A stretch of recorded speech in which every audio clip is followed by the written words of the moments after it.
여러분 안녕하십니까? 2017년 8월 4일 금요일 라이브 데스크의 이정은입니다.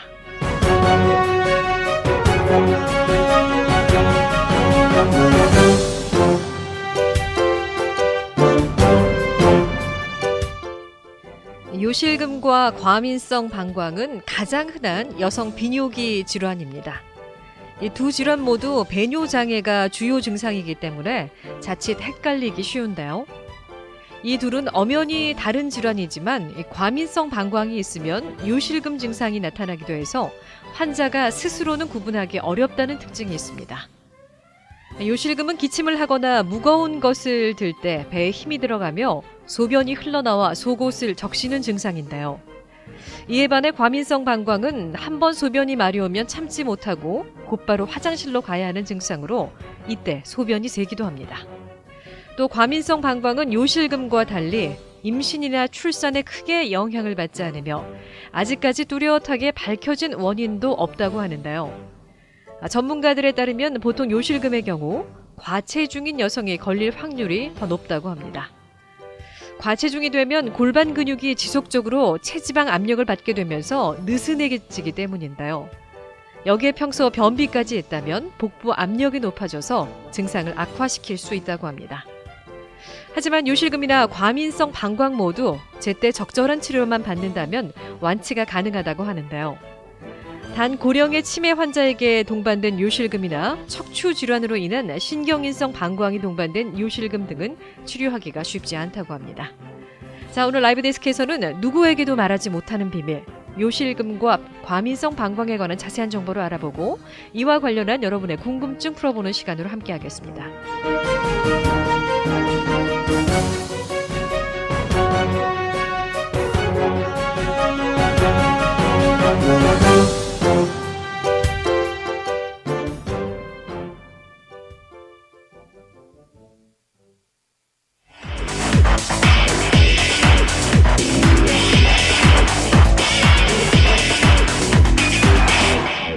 네, 이 시간 내과 신장내과 전문의 조동혁 박사 모셨습니다. 어서 오십시오. 안녕하세요. 네, 반갑습니다.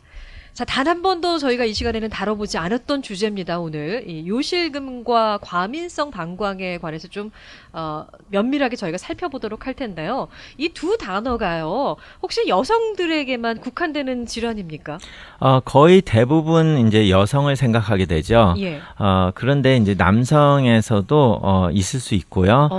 여러 가지 이제 증상이 있는데 증상보다 이제 원인이 좀 더 다양할 수가 있어요. 예. 그래서 자신이 요실금이 있다고 해서 자기가 아는 사람이 요실금 있는 것과 똑같다고 생각을 하면 다 틀릴 수도 있으니까 네. 그 원인 분석이 조금 중요할 수도 있습니다. 그렇군요. 자, 요실금이라고 이제 본인이 생각하시는 경우 뭐 재채기를 할 때 뭐 소변이 찔끔찔끔 새어 나간다, 조금 뜀박질 같은 거나 줄넘기를 하게 되면 네. 소변이 새는 느낌을 받는다. 그래서 내가 요실금인가라고 생각하시는 중년 이상의 네. 여성분들이 좀 계시는 걸로 알고 있는데 전문의로서 볼 때 요실금의 진단 어떻게 내립니까? 지금 이제 환자가 말씀하시는 것이 가장 중요하고요. 예. 지금 말씀하신 것처럼 배에 압박이 가해서 뭐 재채기를 한다거나 아니면 배가 눌린다거나 크게 웃거나 이래서 복부의 압력이 올라갔을 때 그 요실금이 생긴다 하면은 그거는 이제 요실금이라고 진단을 그것만으로도 할 수 있고요. 예. 그러면 이제 거기에 대해서 좀 더 검사를 할 수도 있는데 대부분의 경우 심하지 않은 경우에는 이제 처음부터 약을 좀 시작을 해볼 수도 있고요. 그렇지만 일상생활을 하면서 건강한 사람들이면 보통 뭐 케글 엑서사이즈 뭐 이런 것부터 시작을 하는데요. 무엇보다도 많은 것이 많겠지 하고 그럴 거다 그렇게 하기보다는 다른 질병이 있을 때 그런 것을 같이 그게 원인을 제공을 하고 있는지 확인을 해봐야 됩니다. 그렇군요. 자, 뭐 임신 출산을 반복하게 되다 보면 여성들의 경우에는 이제 요실금에 많이 노출이 되어 있다고 저희가 이제 상식적으로 좀 알고 있는데요. 조금 전에 그런 말씀을 해주셨단 말이에요, 박사님께서. 다른 원인으로 인해서, 다른 질병으로 인해서 요실금이 생길 수도 있기 때문에 때문에 네. 그것을 잘 해야 한다고 하셨는데 요실금이 생길 수 있는 뭐 다른 질병 그런 원인들은 또 어떤 것들이 있습니까? 이제 건강한 사람에서는요, 예, 지금 예. 말씀하신 것처럼 임신을 하시면 요실금이 나오잖아요. 근데 그거를 꼭 질병이라고 말하지는 않죠. 이제 그런 식으로 소변이 자주 보고 실수도 할 수 있다. 근데 그 원리는 지금 말하는 요실금하고 비슷하죠. 복부에 아기가 있어서 거기에 누르니까 방광을 누르니까 그런 일이 생겼는데 예. 그런 것처럼 이 여성분들 자궁 근종이 크게 있거나 아니면은 그쪽에 뭐 혹이 있거나 네네. 오버리언 시스트 같은 게 굉장히 커가지고 방광을 누른다 이렇게 되면 네네.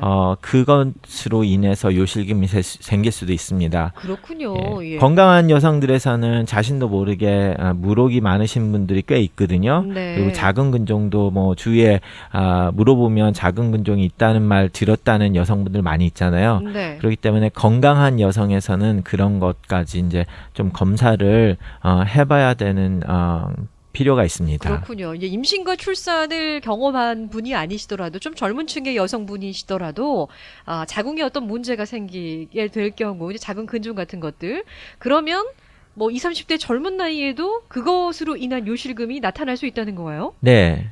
그리고 이제 그런 것이 없다 하면 네. 젊은 여성에서는 아무래도 이제 펠빅 마슬, 플로어 마슬이라고 해서 밑에서 방광을 받쳐주는 근육이 약하게 되면 네. 요실금이 생길 수 있고요.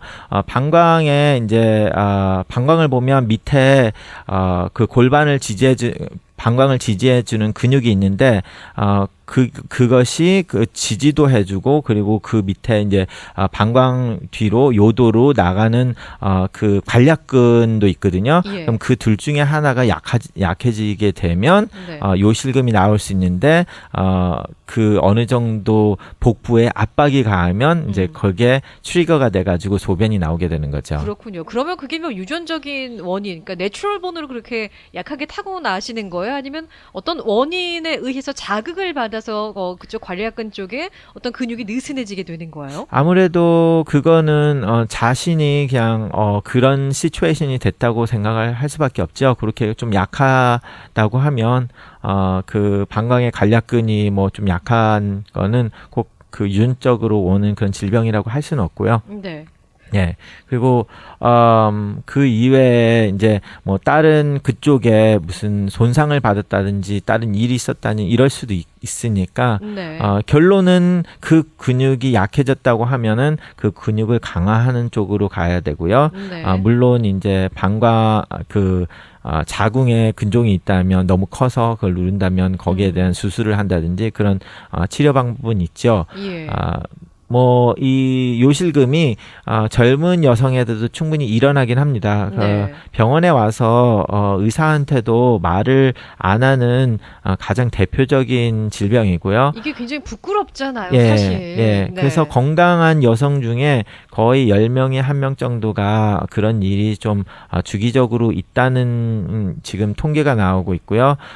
그리고 이제 그 요실금이 있는 분들을 조사를 해보니까 그 중에 26%만 치료를 받아본 적이 있거나 의사와 상담을 해서 치료 방법을 생각을 해봤다고 그렇게 밝혀졌습니다. 그렇군요. 그러니까 75%는 아무 말도 안 한다는 거죠. 그러니까 본인만 이제 끙끙 앓는 거예요. 벙어리 냉가슴 앓듯이. 예, 네. 그래서 이렇게 방송을 하는 이유가 많은 분들이 자신만 그런다고 생각을 하시는 분들이 많아요. 네. 그렇기 때문에 그것이 자신의 문제가 아니라 많은 사람들이 고혈압이 있는 것처럼 문제가 있는 거는 거기에 대해서 치료 방법이 있을 수도 많은 경우 있고 굉장히 쉽게 고쳐질 수도 있고 어떨 때는 뭐 힘들 수도 있지만 그렇기 때문에 무언가를 해보고 상담을 해서 고치는 방향으로 해야 되지 않을까 해서 이제 이런 방송을 하게 됐고요. 네.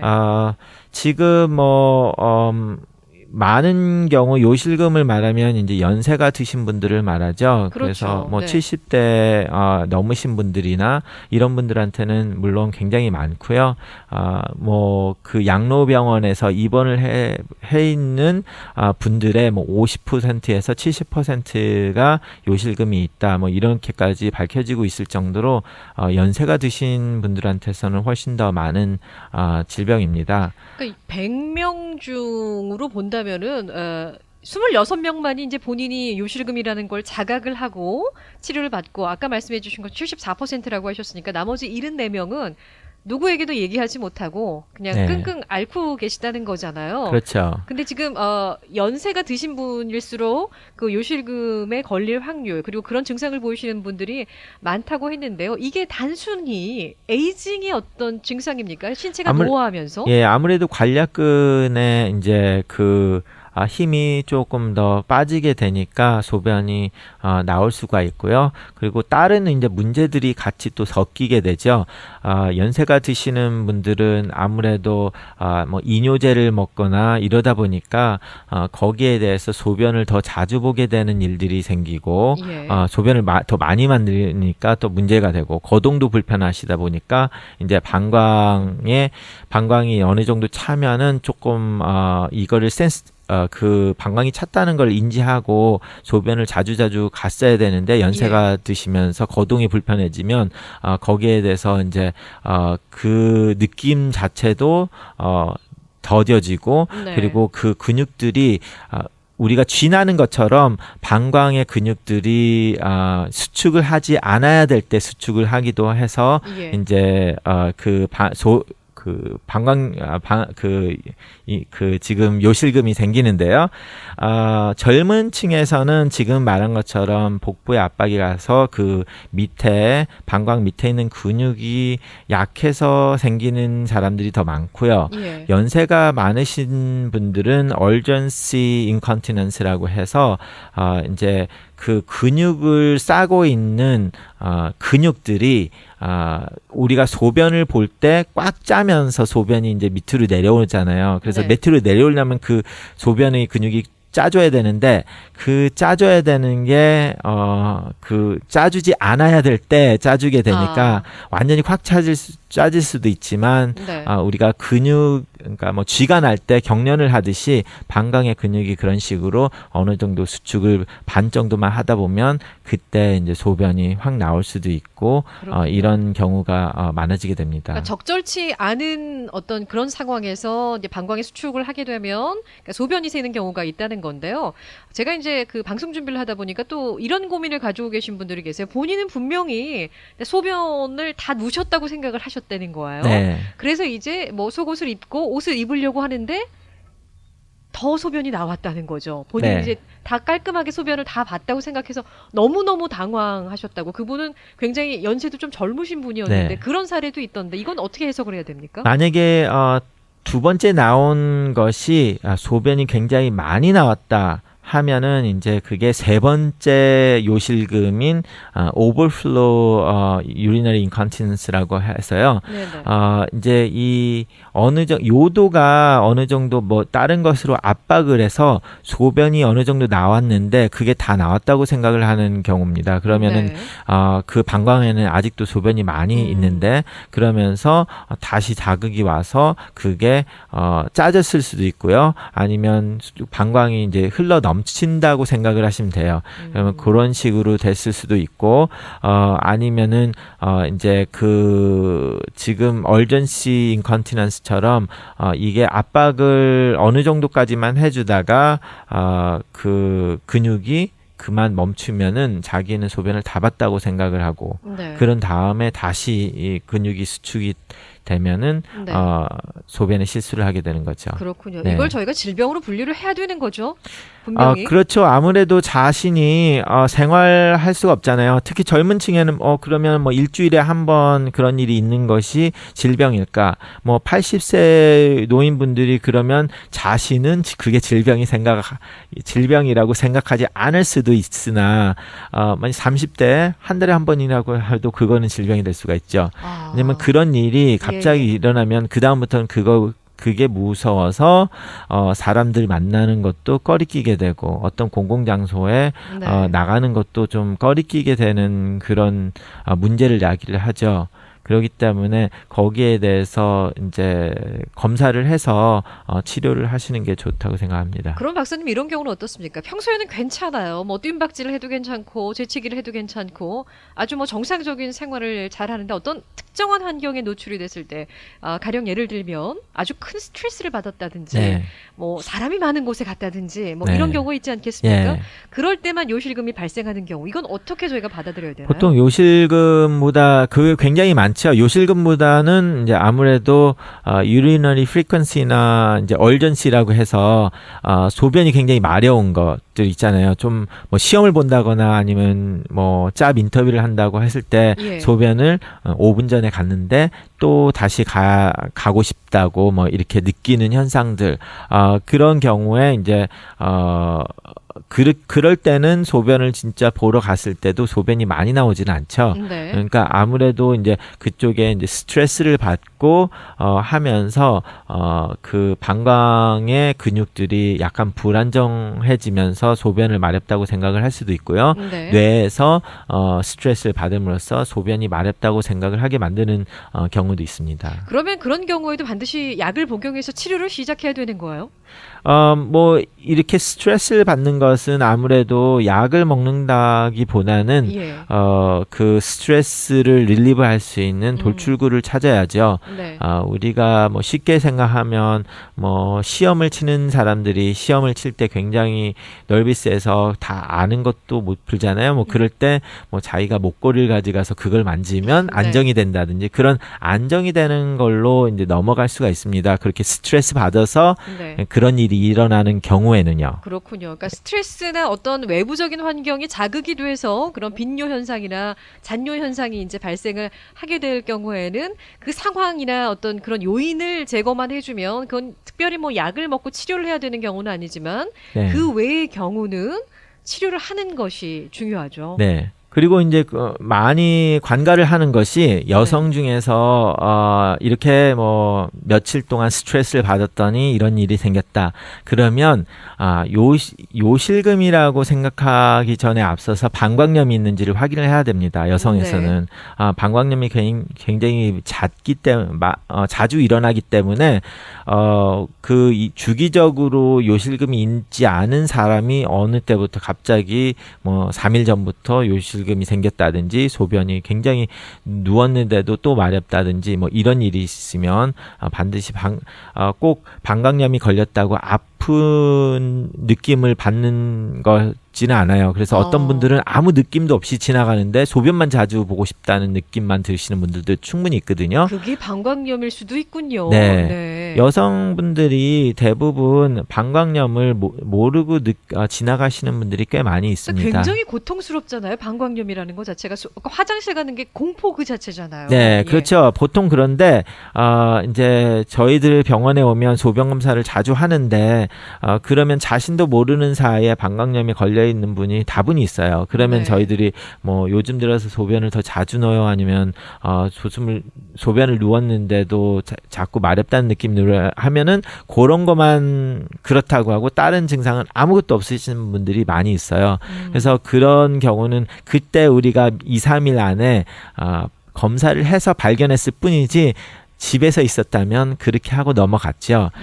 그렇기 때문에 이제 네네. 그런 것이 조금 건강한 여성에서는 하루 이틀 지나고 자동으로 회복을 할 수도 있지만 스트레스가 쌓였다든지 해서 일시적으로 면역력이 떨어질 때 방광염이 조금 더 세게 오면서 네. 그런 현상이 길어질 수도 있기 때문에 네. 그 검사는 꼭 해봐야 되죠. 그렇군요. 자, 이제 요실금과 이제 그 과민성 방광, 저희가 방광염이라고 이제 표현을 하기도 하는데 이 두 가지가 아주 깊은 연관이 있는 것 같은데 혹시 이제 요실금에 대해서 좀 얘기를 마무리를 짓도록 하겠습니다.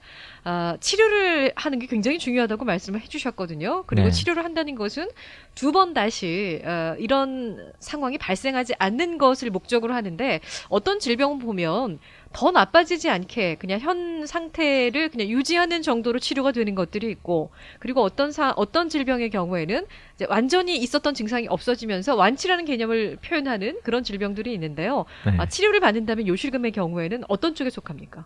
아무래도 그것도 증상이 심하지 않은 경우에는 간단한 운동으로 완치를 할 수도 있습니다. 네. 근데 이제 그게 굉장히 심하면 아무리 운동을 하고 약을 먹어도 계속 생기는 사람들이 있죠. 그 얼마만큼 심했냐에 따라서, 그래서 뭐 수술을 하기도 하고 슬링 오퍼레이션이라는 것들도 하는데, 패설이라고 하는 물질을 넣어서 이제 방광을 받쳐주기도 하는 그런 것까지도 하는데, 대부분의 여성분들은 케글 엑서사이즈로 이제 근육 운동을 하고 약을 먹어서 어느 정도 치료 가능한 분들이 꽤 다분히 있습니다. 그렇군요. 혹시 이제 그 괄약근이나 어떤 근육을 특정 부위를 좀 조이는 운동이라고 하잖아요. 네. 그런 것들을 주기적으로 하시면 그게 어떤 치료에 도움이 됩니까? 예, 많이 되죠. 아무래도 예. 그 근육에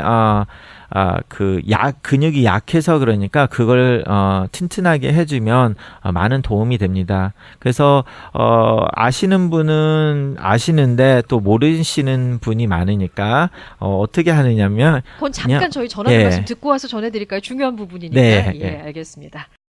자, 오늘 이 시간에는 내과 신장내과 전문의 조동혁 박사 모시고 누구에게도 말하지 못한 비밀, 요실금과 과민성 방광에 관한 자세한 정보 함께 나눠보고 있는데요. 자, 요실금의 경우에는 제가 이제 완치가 가능하냐, 치료 방법이 어떤 겁니까 하고 여쭤봤더니 뭐 약물 치료도 있겠지만 운동만으로도 충분히 좋아질 수 있다고 말씀을 네. 해주셨단 말이에요. 예, 자, 그 구체적으로 그 운동 방법 소개해 뭐 주시죠. 아무래도 네. 얼마나 심하냐에 따라서 다르겠지만요. 예. 이제 근본적인 pelvic floor muscle exercise라고 해서 이제 뭐 소위 케글 exercise라고 있는데, 케글 운동이라고 하는데요. 네네. 그것이 이제 먼저 이 운동을 하기 위해서 그 근육이 무언지를 자기가 아이덴티파이를 해야 되는데요. 그렇죠. 그러면 네. 소변을 딱 보다가 중간에 소변을 멈출 때 쓰는 그 근육 있잖아요. 예. 그러면 그 근육을 딱 해서 그 운동을 하는 거예요. 그래서 소변을 보면서 중간에 멈추시면 안 되고요. 그러면 더 악화되니까 네네. 소변을 안 보실 때 아. 지금 소변을 보는 것처럼 생각하고 중간에 멈춘다 생각을 하시고요. 거기에 그 근육을 딱 수축을 해서 8초 정도 계속 근육 수축을 하고 있다. 이완을 하고, 네. 그리고 또 다시 8초에서 10초 수축을 하고 또 이완을 하고, 그렇게 한 7, 8번을 한 번 할 때 그렇게 하는 겁니다. 그래서 네네. 그것을 하루에 3번 정도 해서 그 근육을 활성시켜서 하면은 보통 뭐 6주에서 2달 정도 운동을 하시면 효과가 있다고 이제 지금 보고 있거든요. 네. 예, 그렇게 하시고 그 소변을 볼 때 이제 그거를 또 운동을 하신다고 소변을 보다가 하면은 네. 아까 말씀드렸던 것처럼 소변을 보다 중간에 끊기는 경우가 있습니다. 그러면 다시 뭐 옷을 입고 나오면서 네. 소변 요실금이 더 심하게 될 수 있으니까 소변을 안 보실 때 그 운동을 하셔야 되고요. 네.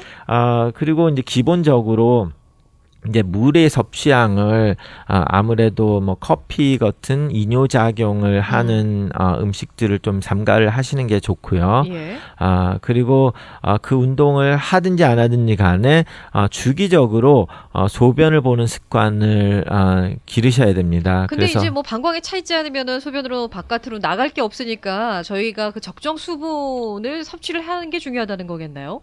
아니 이제 어느 정도 방광이 차면은 너무 많이 찰 때까지 있다 보면 복부가 이제 압력을 받을 때 소변이 나오니까 그만큼 차지 않을 때 소변을 누라는 거죠. 어느 정도 주기적으로 시간을 잡아서요.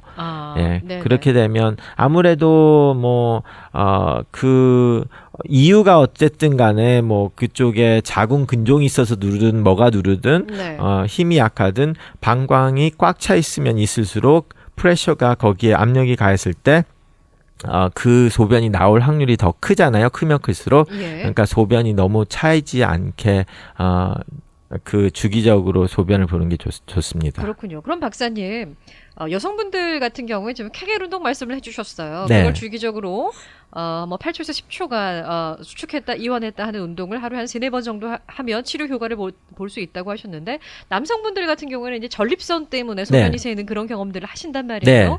혹시 남성분들도 똑같은 남성분들은 좀 틀려요. 좀 왜 달라요? 지금 예. 이제 이거는 세 번째 제가 말씀드린 요실금의 이유 세 번째고요. 그것은 이제 overflow incontinence라고 해서 예. 소변이 나오는 데가 전립선 때문에 막혔기 때문에 방광이 충분히 다 empty가 그러니까 다 비워지지 않은 상태에서 중간 정도만 비워지다가 전립선으로 인해서 소변이 더 안 나오니까 그러면 또 다시 꽉 차는 거니까 꽉 차다 보니까 나오는 거거든요. 예. 그러니까 그거는 이제 그 케글 운동이 아무런 거의 소용이 없다고 봐야 돼요. 어느 정도 뭐 좀 도움이 줄 수도 있다는 말은 있기는 한데 네. 근본적인 문제가 다른 데서 있기 때문에 네네.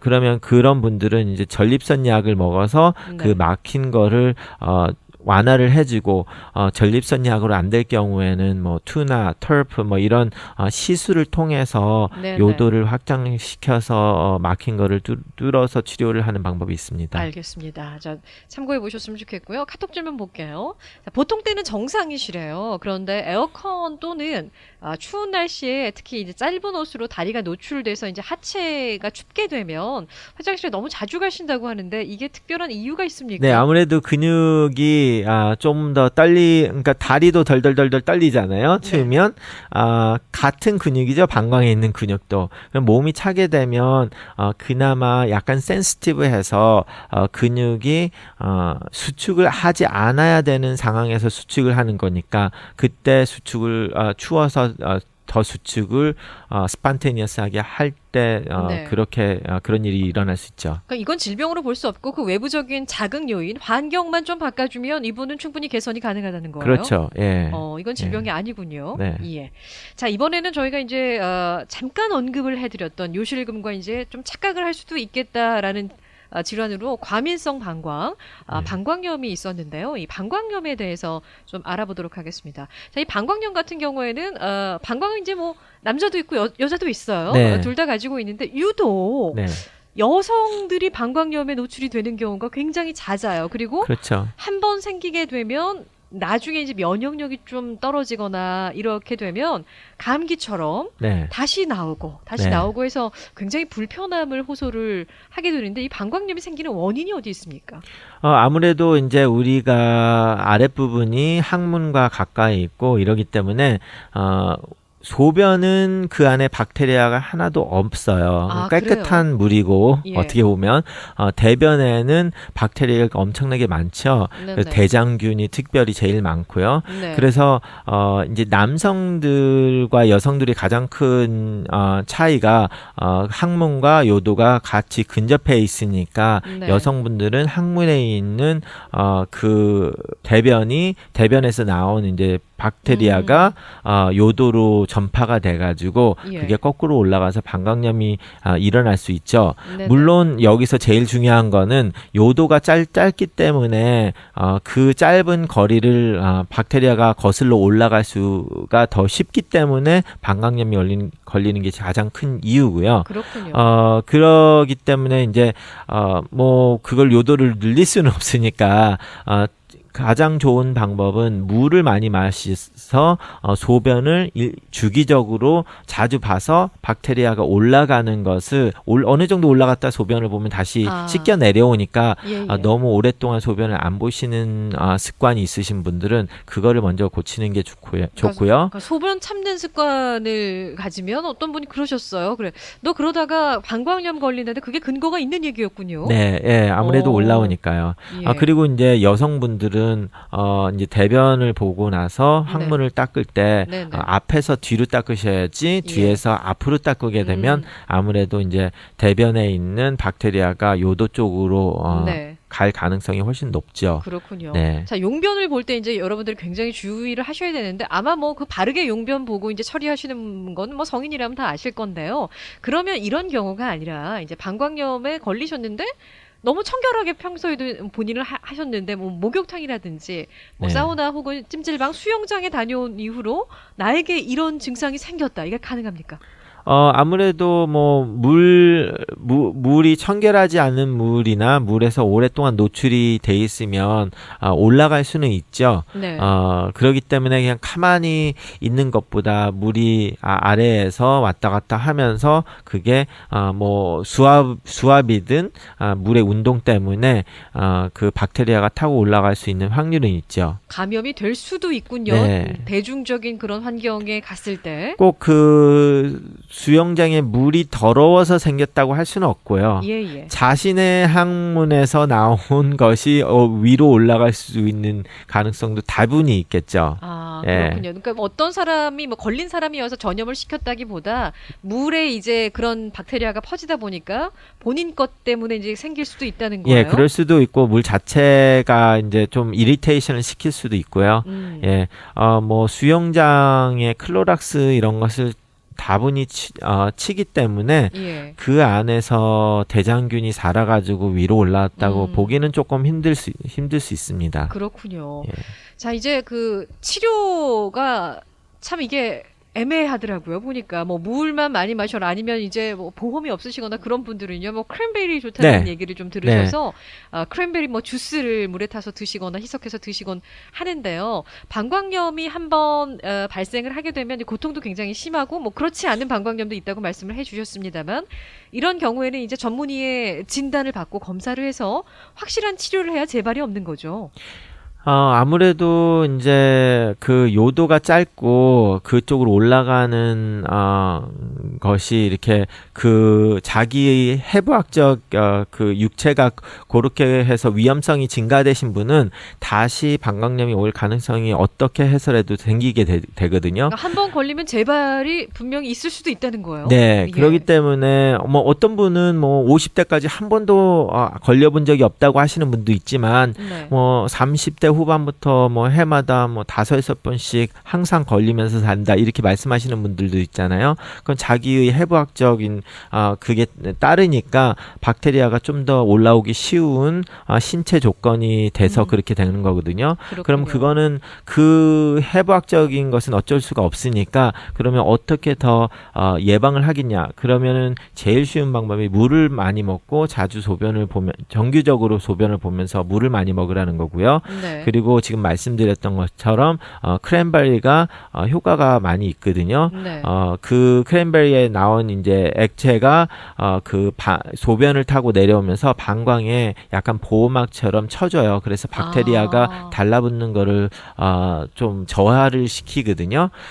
그러기 때문에 굉장히 자주 방광염이 걸리시는 분은 크랜베리를 주기적으로 드시라고 하고요. 네. 뭐 1년에 한두 번, 뭐 3번 정도 걸리신다 그러면 그때만 좀 신경 써서 하시면 되고요. 네. 그런데 이제 아무래도 크랜베리 주스를 마시게 되면 너무 다르니까 그렇죠. 첨가물이 예, 많죠, 아주. 그래서 보통 뭐 약국이나 이런 마케트에 가면 크랜베리 알약이 있어 알로 만든 정제분이 있어요. 그래서 서플리먼 쪽으로 복용하는 것을 더 권장하신다는 거예요. 예, 아무래도 예. 당이 없으니까 네. 그렇게 하면서 물을 많이 드시는 게 훨씬 낫다고 생각합니다. 알겠습니다. 저희 잠시 전하는 말씀 듣고 오겠습니다.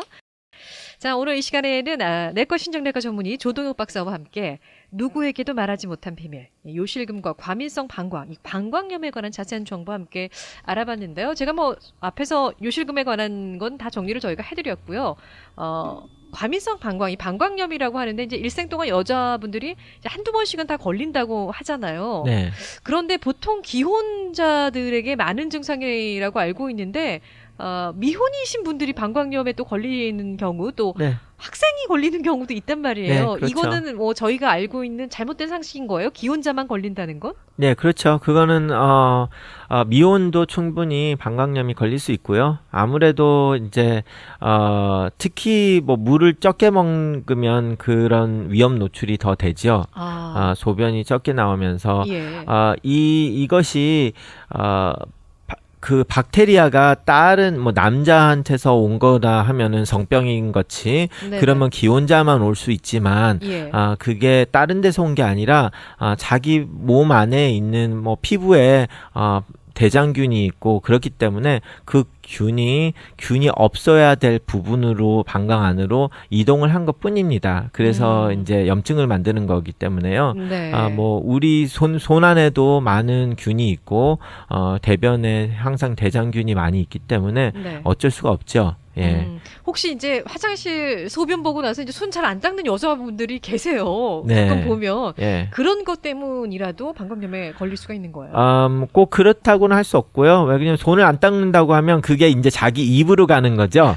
그렇기 때문에 이제 뭐 감기가 잘 걸리거나 아니면은 뭐 설사를 하는 경우가 생길 수는 있지만 네네. 이제 방광염은 아무래도 대변을 보고 나셔서 네. 대변을 닦는 방향이 뭐 뒤에서 앞으로 간다든지 그런 잘못된 그 습관이 있으면 그럴 수가 있고요. 그럼 마지막으로 하나만 더 질문하겠습니다. 혹시 이제 비데 쓰시는 분들 참 많이 계시는데요. 네. 비데를 이용하시는 것이 방광염을 예방하는 데 도움이 됩니까? 그거는 좀 컨트로버시가 있습니다. 그래서 그게 더 좋다고 하시는 분도 있고 네. 나쁘다고 하시는 분도 있는데요. 이제 나쁘다고 하는 쪽에서 봤을 때는 아무래도 물을 그쪽에서 쏘니까 네. 그 물 쏘는 압력으로 인해서 거꾸로 균이 올라갈 수 있다. 네. 그래서 더 방광염이 걸린다고 생각을 하시는 분들이 다분히 있기 때문에 네. 뭐 그거를 하고 나서 방광염이 좀 더 걸렸다 그러면 사용을 안 하시는 게 좋겠죠. 알겠습니다. 자, 오늘 이 시간에는 내과 신장내과 전문의 조도혁 박사와 함께 요실금과 과민성 방광에 관한 자세한 정보 나눠봤는데요. 진료 원하시는 분들은요. 213-674-8282번 213-674-8282번으로 먼저 예약하시고 진료 받으시면 되는데요. 내과와 신장내과 관련한 모든 질환은 지금 담당하고 계시기 때문에요. 건강 고민이 있으셨던 분들 도움받아 보시기 바라겠습니다. 지금까지 조도혁 박사와 함께했습니다. 고맙습니다. 감사합니다. 2017년 8월 4일 금요일에 보내드릴 라이브 데스크 이제 마칠 시간인데요.